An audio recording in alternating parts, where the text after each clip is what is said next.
Good evening, I'm Bo Williams, and welcome to the 7. Let's get a look at the Big 7 stories happening right now. And we do have breaking news out of Roane County tonight, where 4 people have been shot. Now, we've been following this for you for the last few hours. 6 on your side's Ella Wales joining us now live from the scene. So, Ella, I know you just spoke with Sheriff Jack Stockton.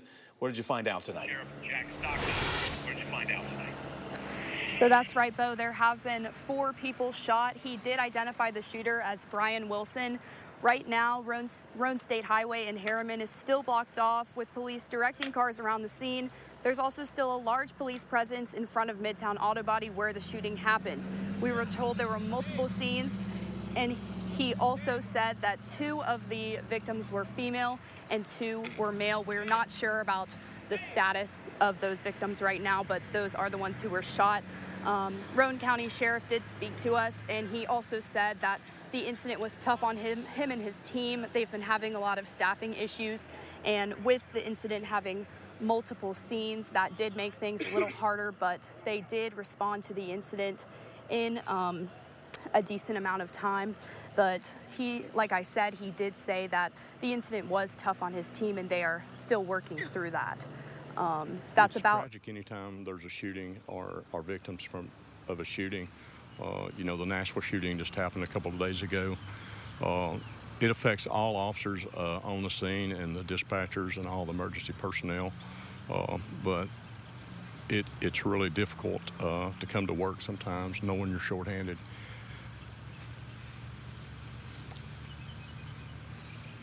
That's it. Us that the incident did happen at Midtown Auto Body, which is right here where the police presence are in front of, and we will continue to update you guys from the scene. All right, Ella, thank you very much. Again, Ella Wales live there in Roane County for you. We'll keep you up to date. Well, we do have new developments coming out tonight in the case against former President Donald Trump and the alleged hush money payments to adult film star Stormy Daniels. ABC News is reporting that the former president has been indicted. This is according to, quote, multiple sources with knowledge.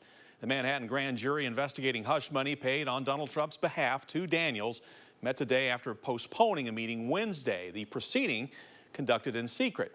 Today's development makes Donald Trump now the first former U.S. president to be indicted. The former president responding tonight saying, quote, the Democrats have lied, cheated, and stolen in their obsession with trying to get Trump, but now they've done the unthinkable, indicting a completely innocent person in an act of blatant election interference.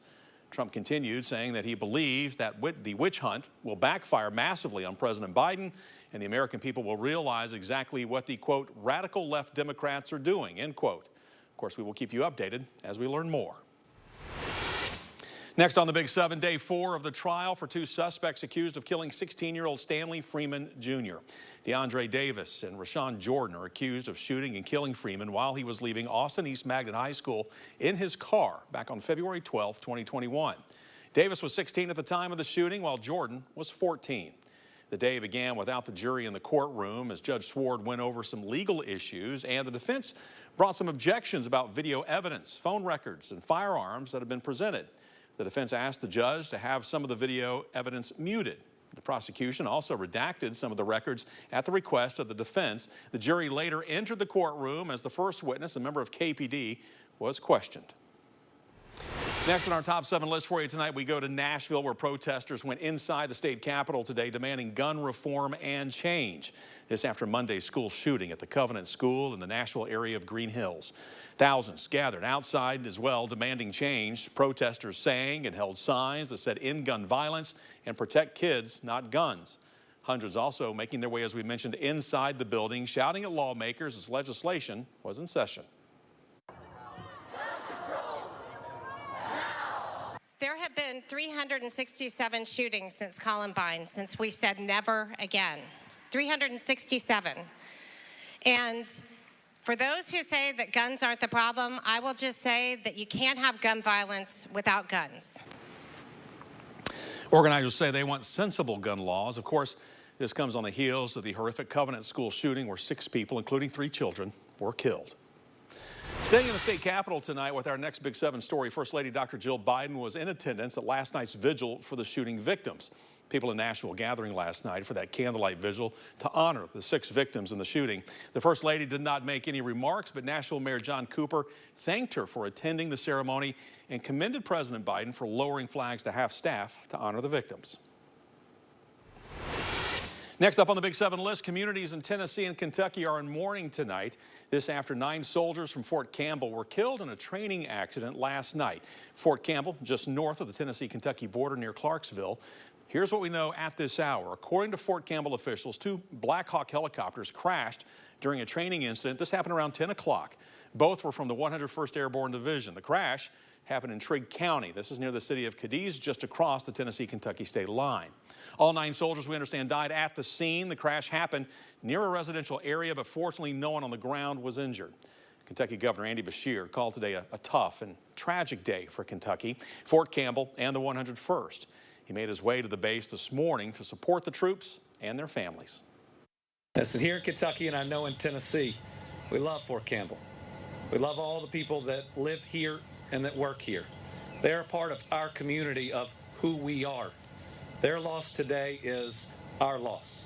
And we're going to stand with both those that are here today, and again, we're going to make sure that these families know that they are loved and that they are not alone. In that news conference, Beshear also thanked the first responders who he says were on the ground immediately. The Army has deployed an aircraft safety team from Alabama to initiate an investigation, which is still in its early stages. We're not expecting to learn the identities of the service members until all next of kin have been notified.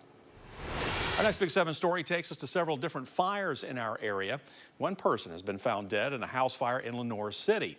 Fire crews and EMS personnel responding to a fire in the 2300 block of Martell Road near Avery Street late last night. Officials say the name of the deceased will be released once the family is notified. The cause of the fire is still under investigation at this hour. Knoxville Fire Department also responding to 2 separate fires overnight. Take a look at the video from a little after 2 a.m. You can see the orange glow from this building coming through the windows. KFD says this fire happened at the corner of Beaumont Avenue and McSpadden Street in North Knoxville. Fire crews don't know if the church was still in use. However, several people were believed to be illegally occupying the basement. The other fire broke out less than a half-mile away along West Baxter Avenue. Fire crews say the home appeared vacant but was occupied by people not supposed to be in the building. The fire at the corner of Beaumont Avenue and McSpadden Street was deemed under control by 3 a.m. No injuries were reported, and the cause of each fire remains under investigation, as we mentioned.